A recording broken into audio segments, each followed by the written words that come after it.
आपसे परमेश्वर बहुत प्यार करता है। अपने आप को मत देखो, अपनी क्वालिटीज को मत देखो और ना ही अपनी कमजोरियों को देखो।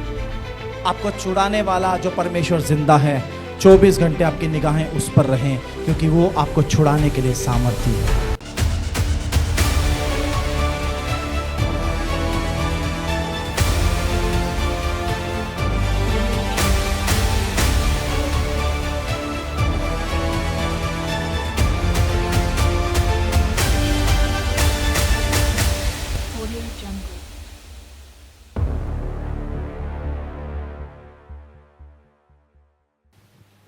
सबको जय मसीह की।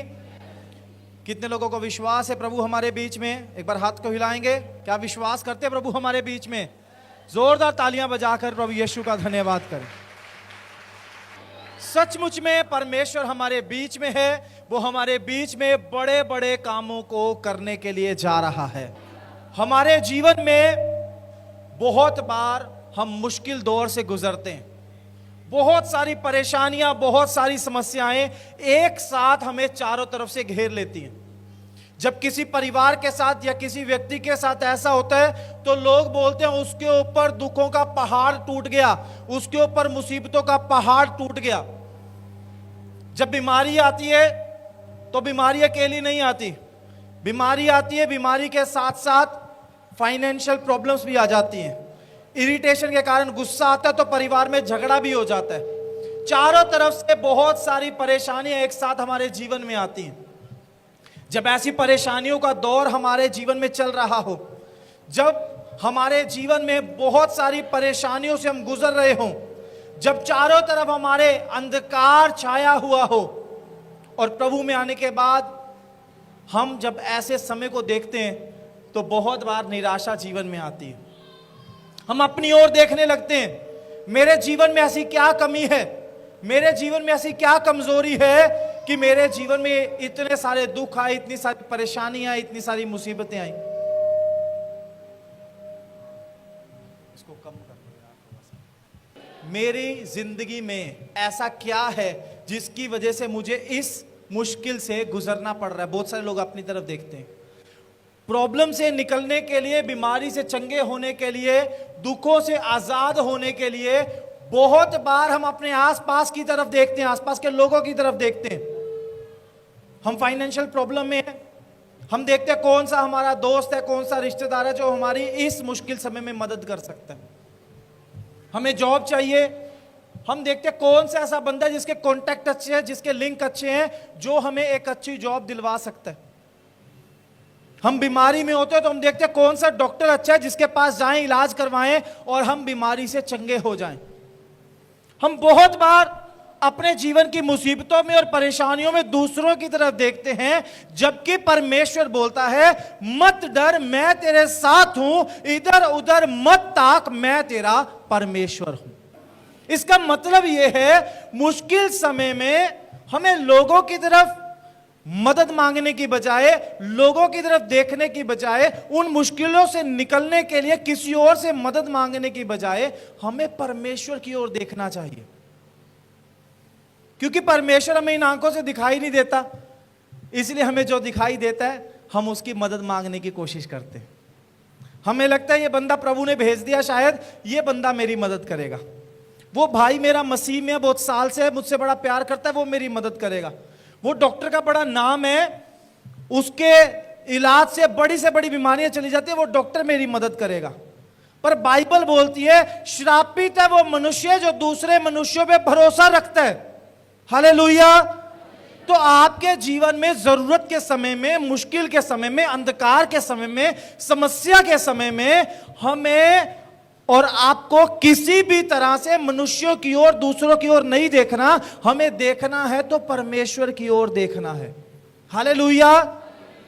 क्योंकि परमेश्वर के पास हमारी सारी प्रॉब्लम्स का सॉल्यूशन है। हमारी हर समस्या का निदान, हर समस्या का समाधान हमारे परमेश्वर के पास है। बाइबल में एक व्यक्ति है, उसका नाम दाऊद है। दाऊद के जीवन के बारे में अगर आप बड़े ध्यान से पढ़ोगे बाइबल की अलग अलग किताबों में, तो आपको पता चलेगा दाऊद के जीवन में बड़ा समस्या का समय भी आया और बड़ा आशीष का समय भी आया। दाऊद एक साधारण चरवाहा था, परमेश्वर ने उसको राजा बना दिया। पर चरवाहे से राजा बनने के बीच का जो सफर था वो बहुत मुश्किलों से भरा हुआ था। राजा बनने के बाद राजा रहने का जो सफर था, जितने साल उसने इजराइल के ऊपर राज्य किया, उसमें भी बहुत सारी मुश्किलें उसकी जिंदगी में आई। उसने अपनी मुश्किलों के समय में क्या किया कि परमेश्वर ने, पता उसके बारे में बाइबल में क्या बोला? परमेश्वर ने बोला, दाऊद मेरे मन के अनुसार है। दाऊद परमेश्वर के मन को भाने वाला व्यक्ति है। परमेश्वर बोलता है ऐसा व्यक्ति मेरे मन को भाता है। दाऊद बिल्कुल मेरे मन के अनुसार है। जैसे मैं मन से एक इंसान को चाहता हूं, दाऊद बिल्कुल वैसा है। अगर हम भी परमेश्वर के मन के अनुसार बनना चाहते हैं तो हमें अपने अंदर कुछ क्वालिटी लेके आनी है। आज परमेश्वर के वचन से मैं उस बात को आपको सिखाना चाहता हूं। क्या आप जानना चाहते? क्या परमेश्वर के मन के अनुसार बनना चाहते? तो अगले कुछ मिनट मैं चाहता हूं आप वचन की तरफ अपने ध्यान को रखें। हम पढ़ेंगे भजन संहिता अध्याय 121 उसका 1 और 2 वचन। भजन संहिता 121 अध्याय उसका 1 और 2 वचन हम पढ़ेंगे। मैं अपनी आंखें पर्वतों की ओर लगाऊंगा, मुझे सहायता कहाँ से मिलेगी? मुझे सहायता यहोवा की ओर से मिलती है, जो आकाश और पृथ्वी का करता है। आमीन आमीन। दाऊद के मन में मुश्किल समय में एक सवाल आता है, मुझे सहायता कहां से मिलेगी? वो बोलता है मैं अपनी आंखें पर्वतों की ओर लगाऊंगा, मतलब ऊपर लगाऊंगा अपनी आंखें, मुझे सहायता कहां से मिलेगी? फिर वो बोलता है मुझे सहायता यहोवा की ओर से मिलेगी, जो आकाश और पृथ्वी का करता है। मतलब आकाश और पृथ्वी को बनाने वाला और उसको चलाने वाला परमेश्वर है। वो बोलते हैं ये मुश्किल समय में मेरी कोई सहायता नहीं कर सकता। जब फलस्तीन के लोग हमला करते हैं, आपको पता है दाऊद इजराइल का राजा था, फलस्तीन के साथ उसकी दुश्मनी थी, जैसे आज के टाइम में इंडिया और पाकिस्तान। बार बार हमला करता था फलस्तीन इजराइल के ऊपर, बार बार युद्ध लड़ना पड़ता था दाऊद को। और कई बार तो ऐसा हो गया सामने बहुत भारी बहुत बड़ी सेना आ गई और दाऊद की सेना कम थी। दाऊद उस समय अपनी सेना को गिनती करने के लिए नहीं गया, अपने हथियारों को चेक करने के लिए नहीं गया, अपने लोगों को गिनने के लिए नहीं गया, अपने सेनापतियों से युद्ध की नीति बनाने के लिए नहीं गया। बाइबल बोलती है वो गढ़ में गया और गढ़ में जाकर परमेश्वर से सहायता मांगी और परमेश्वर से पूछा क्या तू फलिश्तियों को मेरे हाथ में कर देगा? परमेश्वर ने बोला हमला कर, मैं उनको तेरे हाथ में कर दूंगा। और दाऊद ने वो युद्ध जीत लिया। दाऊद अपनी जिंदगी में युद्ध नहीं हारा, पता है आपको? वो लड़ाई हारा ही नहीं। कारण हर युद्ध में जाने से पहले वो सहायता परमेश्वर से मांगता था और हर युद्ध में परमेश्वर उसके आगे आगे चलता था, उसकी सहायता करता था और हर युद्ध में परमेश्वर ने उसको जयवंत किया है। बाइबल बोलती है तुम मसीह में जयवंत से भी बढ़कर हो। हम जो प्रभु यीशु मसीह को मानने वाले लोग हैं, हमारी जिंदगी में मुश्किलें आए, परेशानी आए, मुसीबतें आए, दुख आए, पीड़ा आए, हमारे साथ परमेश्वर है हमें छुड़ाने के लिए, हमें बचाने के लिए। आप बीमार हैं उसकी सहायता मांगो, आप कमी और घटी में आप उससे प्रार्थना करो, आप तरह तरह के दुखों से होकर गुजर रहे हैं, उस परमेश्वर से आप सहायता मांग सकते हैं, क्योंकि बाइबल के अनुसार परमेश्वर हमारी सहायता करने वाले परमेश्वर हैं। अब वही दाऊद है, राजा बनने से पहले जब वो एक छोटा सा लड़का था, लगभग 14-15 साल का लड़का था वो, और उस देश की लड़ाई, जिस देश में दाऊद रहता था, इजराइल की लड़ाई दुश्मन के एक देश से, फलस्तीन से चल रही थी। दाऊद के भाई सेना में थे। दाऊद अपने भाइयों को खाना देने के लिए गया युद्ध के मैदान में। वहां जाके क्या देखता है कि एक व्यक्ति है जो फलिश्ती है, जो इजराइल के सेना के लोगों को यानी परमेश्वर के लोगों को ललकार रहे, उनको बुरी बुरी बातें बोल रहे, और वो बोल रहा है कि एक व्यक्ति इजराइल के सेना में से मेरे साथ आकर लड़े, अगर वो मुझसे जीत जाएगा तो मेरा देश हार जाएगा, इजराइल जीत जाएगा। लेकिन आपको पता है एक भी व्यक्ति नहीं है पूरे इजराइल देश में जो उस व्यक्ति से लड़ाई करने के लिए तैयार हो। क्यों तैयार नहीं है? जिस व्यक्ति की मैं बात कर रहा हूं उसका नाम गोलियत था। और गोलियत के बारे में बाइबल बताती है, अगर बाइबल में जो नाप दिया गया है उसको आज के साइज के हिसाब से देखोगे, उस व्यक्ति की हाइट पता कितनी बताई है? वो 9 फुट का था। 9 फुट लंबा है, 4.5 फीट चौड़ा है, 56 किलो का भाला हाथ में है और पूरा शरीर उसका ढाल से ढका हुआ है। वो आके खड़ा हुआ है और सामने इजराइल के लोगों को बोल रहा है, अगर कोई भी एक व्यक्ति ऐसा है जो मुझे हरा दे तो मेरा सारा देश हार जाएगा, मुझसे आके लड़ाई करो। और इजराइल की सारी सेना बैठ के उसकी बुरी बुरी बातें सुन रही है। और इजराइल की सेना में एक सैनिक ऐसा नहीं है, एक सेनापति ऐसा नहीं है जो जाके उससे लड़ाई करे, क्योंकि सारे लोग किसकी तरफ देख रहे हैं? वो बहुत लंबा चौड़ा आदमी है, उसके हाथ में बहुत भारी भाला है, वो युद्ध में बड़ा अनुभवी है, वो 1 मिनट में हमें खत्म कर देगा। यहां तक कि उस समय इजराइल को जो राजा था उसका नाम शाऊल था, वो शाऊल भी उसका सामना करने के लिए नहीं जाता, जबकि शाऊल उस समय इजराइल का सबसे लंबा चौड़ा व्यक्ति है।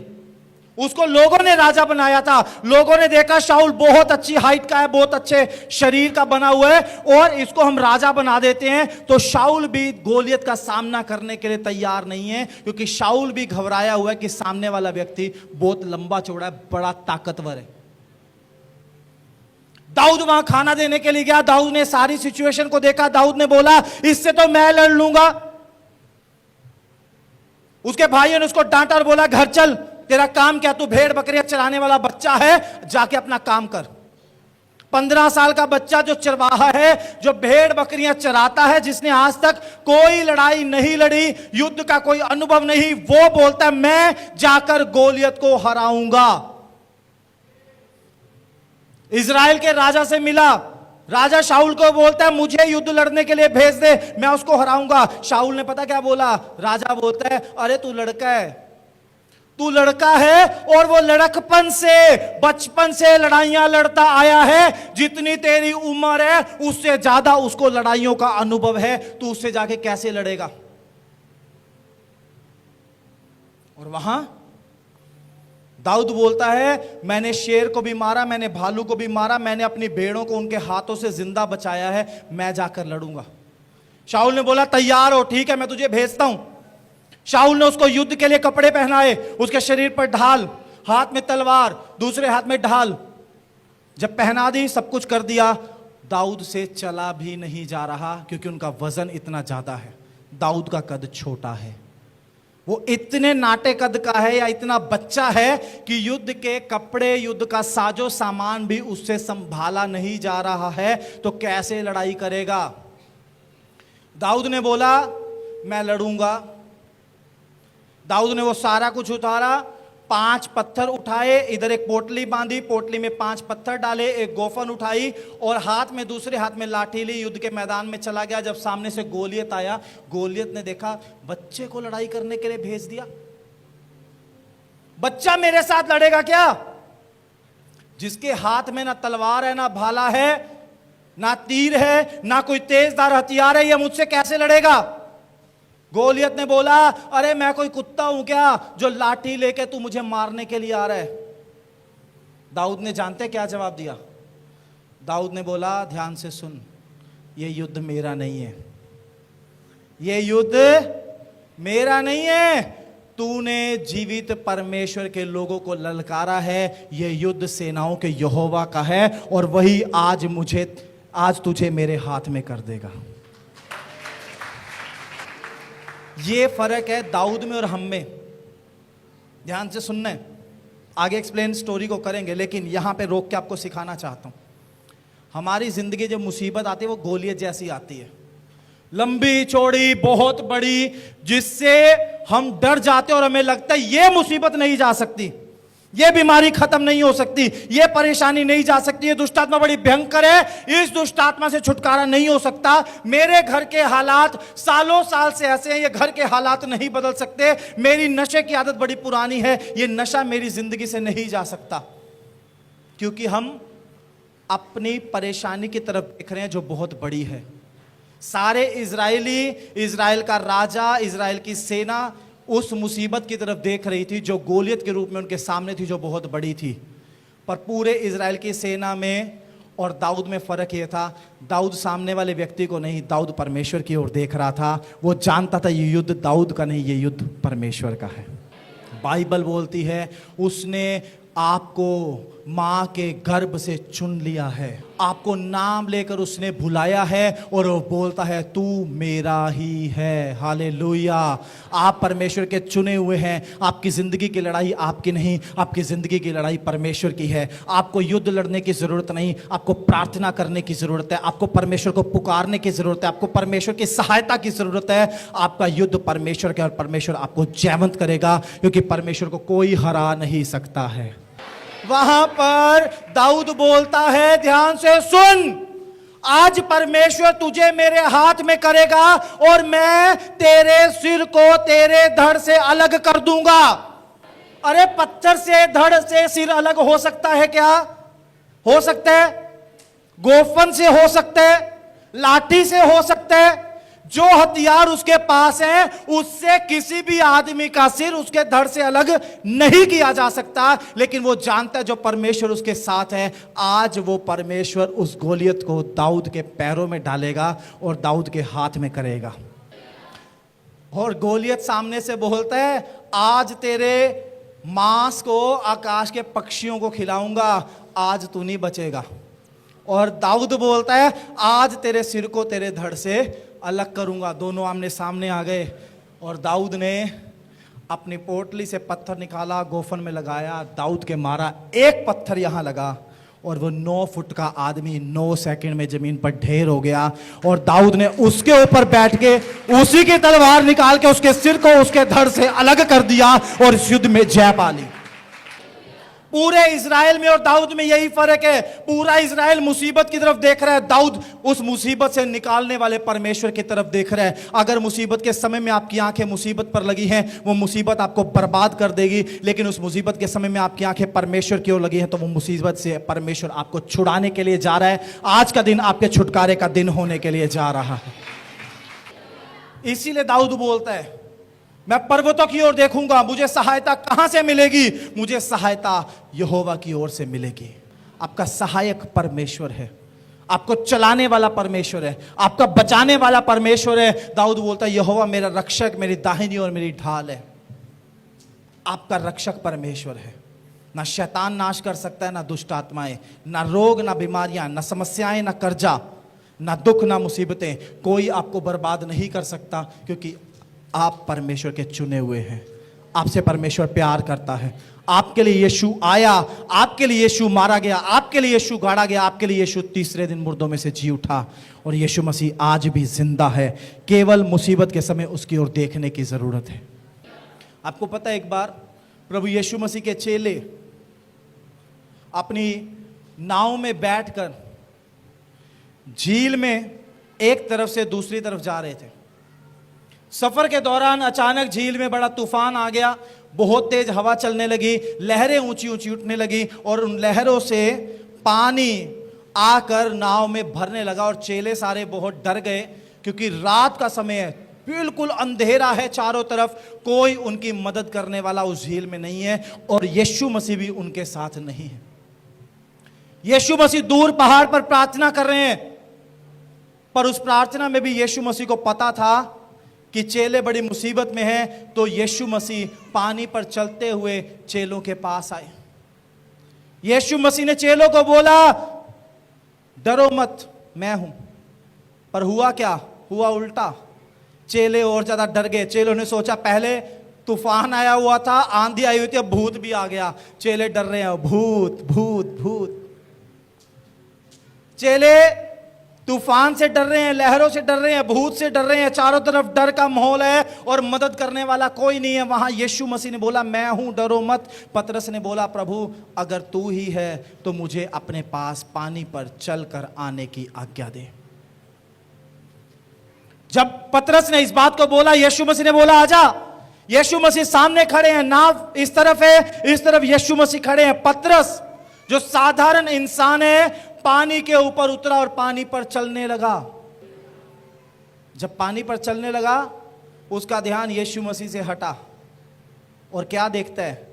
बड़ी तेज हवा चल रही है, लहरें बड़ी ऊंची उठ रही हैं और एकदम से डर गया और उसी पानी में डूबने लगा।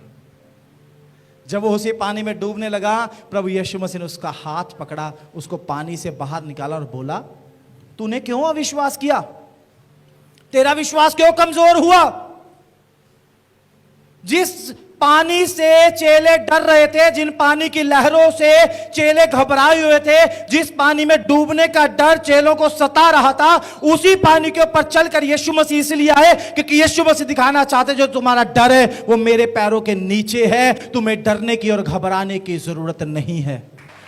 और जब उसी डर के टाइम में पतरस ने यीशु मसीह की तरफ देखा तो वो डर उसके भी पैरों के नीचे था। जब तक नजरें यीशु पर थी तब तक पानी उसके पैरों के नीचे था, लेकिन जैसे ही उसकी नजरें यीशु मसीह से हटी, हवा पर लगी, पानी पर लगी, पानी की लहरों पर लगी, वो उसी पानी में डूबने लगा। यही हमारे साथ है।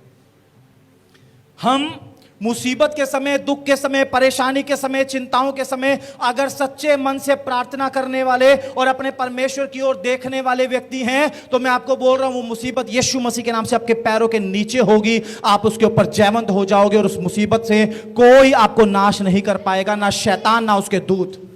लेकिन अगर आप मुसीबत को बड़ा समझोगे, अगर आप बीमारियों को बड़ा समझोगे, अगर आप समस्याओं को बड़ा समझोगे, कर्जा बहुत बड़ा हो गया, अगर आप इस बात को समझोगे कि आपके शरीर में जो बीमारी है वो बहुत भयंकर है, वो बहुत बड़ी है, आपके ऊपर जो जादू टोना है वो बहुत पुराना है, बहुत खतरनाक है, आपको जो दुष्ट आत्माएं सताती हैं वो बहुत ज्यादा बड़ी हैं, अगर आप उनको बड़ा समझोगे तो आपको वो चीजें नाश कर देंगी, बर्बाद कर देंगी। लेकिन अगर आप यीशु को बड़ा समझोगे, वो सब चीजें यीशु मसीह के नाम से आपके पैरों के नीचे होंगी और आप जैवन से भी बढ़कर हो जाएंगे।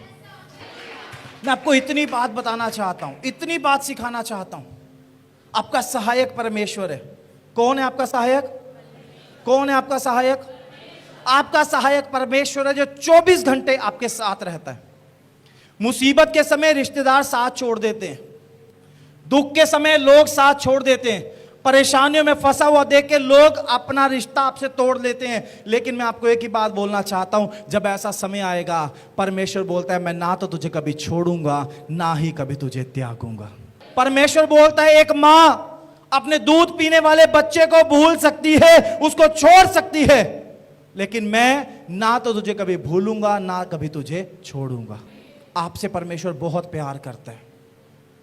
अपने आप को मत देखो, अपनी क्वालिटीज को मत देखो, और ना ही अपनी कमजोरियों को देखो। आपको छुड़ाने वाला जो परमेश्वर जिंदा है, 24 घंटे आपकी निगाहें उस पर रहें, क्योंकि वो आपको छुड़ाने के लिए सामर्थी है। इस एक वचन में दाऊद ने बहुत कुछ बोल दिया। दाऊद ने बोला, मेरी सहायता यहोवा की ओर से होती है, जो आकाश और पृथ्वी का करता है। मतलब इस पूरे आकाश में और पृथ्वी पर जो कुछ भी होता है वो उसके करने से होता है। इस बात को आप भी समझ लो।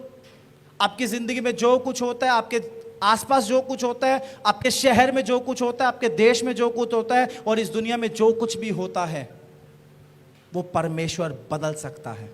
परमेश्वर उसको नया कर सकता है। परमेश्वर उसको हमारे अनुसार आशीष में लेकर आ सकता है। जो कुछ नेगेटिव है, परमेश्वर उसको पॉजिटिव बना सकता है। कितने लोग समझ रहे हैं मेरी बात को? क्या आप समझ पा रहे हैं?